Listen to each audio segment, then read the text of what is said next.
नमस्कार मित्रों, क्या आप किसी फैक्ट्री में कार्यरत हैं? क्या आप ये चाहते हैं कि आपकी फैक्ट्री में कभी भी कोई आपात स्थिति पैदा हो तो आप और आपके सभी साथीगण सुरक्षित रहें? क्या आप ये जानना चाहते हैं कि मॉक ड्रिल क्या होता है और इसे कैसे इफेक्टिव तरीके से किया जा सकता है? अगर आप इनमें से किसी भी प्रश्न से अपने आप को संबंधित समझते हैं तो ये वीडियो आपके लिए है, इसे अंत तक जरूर देखें। मॉक ड्रिल होता क्या है? मॉक ड्रिल का हिंदी अर्थ है छद्म अभ्यास या नकली अभ्यास। अब ये भी प्रश्न आएगा कि ये नकली अभ्यास किस चीज़ का करना है? नकली अभ्यास हमको करना है आपात स्थिति से स्वयं को बचाने का, दूसरों को बचाने का और पूरे प्लांट को या फैक्ट्री को बचाने का। अगला प्रश्न ये होगा कि ये क्यों किया जाता है, इसकी ज़रूरत क्या है? मित्रों, जब भी कोई आपात स्थिति आती है तो फिर सबसे पहले तो लोगों को उसका अभ्यास ना होने से वे हड़बड़ा जाते हैं कि क्या करना है क्या नहीं करना है, और अनेक लोग हड़बड़ी में गलत कदम उठा लेते हैं, जिसके कारण ये आपात स्थिति और भी ज़्यादा खराब हो जाती है और अनेक लोग जो कि सुरक्षित रह सकते थे वो उसके कारण घायल हो जाते हैं या फिर फैटल एक्सीडेंट की संख्या भी बढ़ जाती है। तो ऐसी स्थिति से बचने के लिए हमको इस प्रकार के खतरों को झेलने का और उनका निपटारा करने का या उनसे बचने का अभ्यास किया जाना आवश्यक है। इसीलिए इस मॉक ड्रिल को किया जाता है। अब अगला प्रश्न है कि ये कैसे किया जाता है? इसके लिए एक नकली सिचुएशन क्रिएट किया जाता है कि अमुक प्रकार का आपात स्थिति प्लांट में आ गया है और उसकी सूचना फैला दी जाती है कि वास्तव में ऐसा हो गया है। इसके बाद ये देखा जाता है कि सभी लोग अपने अपने जो बताए गए कर्तव्य हैं क्या उनका सही पालन कर रहे हैं या नहीं कर रहे हैं। अब ये भी प्रश्न आ सकता है कि क्या सभी को उनके कर्तव्यों के बारे में पहले से पता होता है? जी हाँ मित्रों, सभी फैक्ट्री के लिए ये अनिवार्य है कि ऑन साइट इमरजेंसी प्लान नाम का एक दस्तावेज, जिसको चीफ इंस्पेक्टर ऑफ फैक्ट्रीज से अप्रूव करा करके उनको अपने पास रखना चाहिए, और इस इमरजेंसी मैनेजमेंट प्लान की जानकारी प्रत्येक स्तर के अधिकारी, कर्मचारी और श्रमिकों को होनी चाहिए। जब लोगों को पता होगा कि इस प्रकार की इमरजेंसी आने में हमारा क्या क्या कर्तव्य है, तभी वे लोग उसके हिसाब से एक्शन ले पाएंगे और स्वयं को बचा पाएंगे। अब हम इनके स्टेप्स की बात करते हैं कि किस किस प्रकार से इसमें गतिविधियां आगे बढ़ाई जाती है। सबसे पहले तो कोई एक इमरजेंसी सिचुएशन क्रिएट कर लिया जाता है, जैसे कि वो हो सकता है आग लगने का हो सकता है, या कोई विस्फोट होने का हो सकता है, या किसी को करंट लगने का हो सकता है, या फिर कोई जहरीली गैस के रिसाव का मॉक ड्रिल हो सकता है। तो इस प्रकार के किसी भी सिचुएशन को प्रसारित कर दिया जाता है कि इस प्रकार की घटना घट गई। इसके लिए क्या किया जाता है, किसी भी एक वर्कर को ये जानकारी कंट्रोल रूम में देनी होती है। कोई एक वर्कर कंट्रोल रूम में फ़ोन करके बताता है कि अमुक स्थान पर आग लग गया है। अब कंट्रोल रूम वाले का दायित्व होता है कि वे जितने भी इमरजेंसी रिस्पांस सर्विसेज हैं उनको इन्फॉर्म करें और साथ ही उच्चाधिकारियों को भी इसकी सूचना प्रदान करें। सबसे पहले अग्निशमन विभाग को इसकी सूचना दी जाती है, उसके बाद ऑक्यूपेशनल हेल्थ सेंटर को इसकी जानकारी दी जाती है ताकि वहाँ से एम्बुलेंस आ सके और कोई घायल हो तो उसको ले करके हॉस्पिटल तुरंत पहुँचाया जा सके। और साथ ही सिक्योरिटी डिपार्टमेंट को भी इसकी सूचना दी जाती है।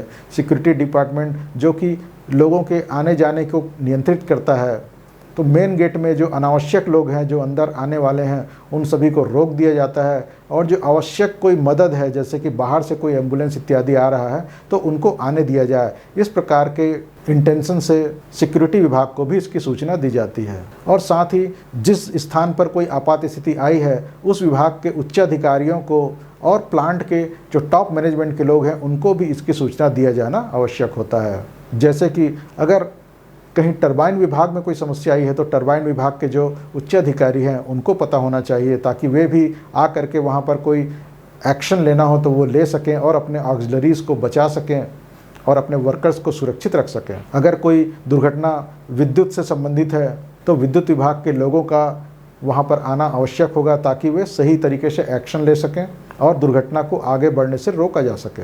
इसलिए जिन जिन लोगों का इन्वॉल्वमेंट हो सकता है उन सभी टॉप लोगों को इस घटना की जानकारी दे दी जाती है, फिर वे दुर्घटना स्थल पर पहुंच करके सही तरीके से एक्शन लेते हैं। साथ ही प्रत्येक प्रकार की दुर्घटना होने पर सेफ्टी विभाग को भी इसकी जानकारी जरूर देनी चाहिए, ताकि सेफ्टी ऑफिसर वहां पर पहुंच करके कोई भी अगर कमी सेफ्टी रिलेटेड अगर दिखाई दे रही हो तो उसको निराकरण करने का प्रयास कर सकें।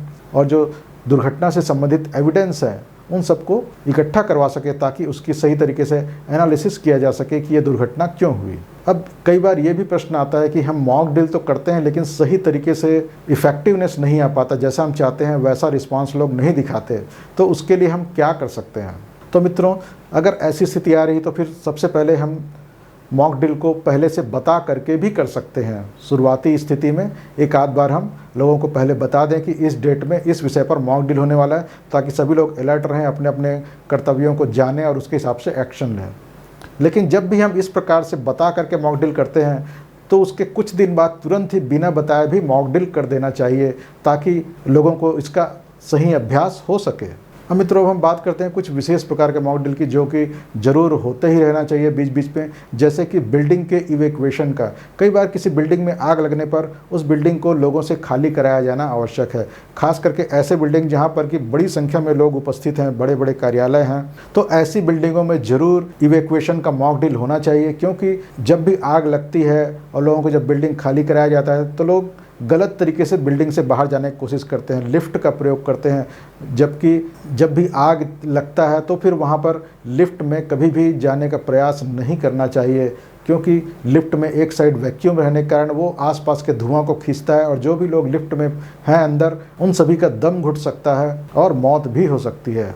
इसलिए लिफ्ट का कभी प्रयोग ना करें, इसके बजाय सीढ़ियों का प्रयोग करें। इसलिए बीच बीच में बिल्डिंग के इवैक्यूएशन का मॉक ड्रिल जरूर होते रहना चाहिए। और साथ ही अगर कहीं कोई खतरनाक गैस जैसे कि क्लोरीन किसी फैक्ट्री में मौजूद है तो उसके रिसाव का भी मॉक ड्रिल अवश्य होना चाहिए, क्योंकि जब क्लोरीन लीकेज होता है तो फिर एकदम अलग प्रकार की सिचुएशन होती है। सामान्य मॉक ड्रिल में तो सभी लोगों को असेंबली पॉइंट्स में जाना रहता है, जो अनावश्यक लोग हैं उनको, लेकिन जो क्लोरीन का मॉक ड्रिल है उसमें हमको भवन के ऊपर की ओर जाना रहता है, या फिर हवा के दिशा को देखते हुए इस प्रकार से दिशा में जाना रहता है, ताकि हम क्लोरीन के प्रभाव क्षेत्र से बाहर जा सकें। इसलिए इस प्रकार के जो खतरनाक सिचुएशंस हैं उनका मॉक ड्रिल अवश्य करते रहने की आदत लोगों को होनी चाहिए, ताकि समय पड़ने पर वे अपनी जान बचा सकें। अब ये भी प्रश्न आ सकता है कितने गैप में इसको होना चाहिए। तो मित्रों, अगर वैधानिक आवश्यकताओं की बात करें तो 6 माह में एक बार अवश्य होना चाहिए, लेकिन आप उसके इफ़ेक्टिवनेस को बढ़ाने के लिए, लोगों को अधिक से अधिक प्रशिक्षित करने के लिए कम से कम 3 माह में अवश्य करें, या इससे भी ज़्यादा अगर फ्रिक्वेंसी बढ़ाई जाए तो भी कोई दिक्कत नहीं है, बल्कि फ़ायदा ही होगा। अब ये भी बात आ सकती है कि किस समय किया जाए, क्या दिन में ही किया जाए। मित्रों, इसको हमेशा अलग अलग समय पर करना चाहिए, कभी भी एक जैसा समय नहीं रखना चाहिए। कभी हम सुबह सुबह कर सकते हैं, कभी दोपहर में, कभी शाम और कभी रात में भी इस प्रकार के मॉक ड्रिल करना चाहिए, ताकि किसी भी समय आपात स्थिति आने पर हम सब अलर्ट हो सकें और इस प्रकार के इमरजेंसी सिचुएशन को किसी भी समय में हैंडल करने की आदत पड़ सके।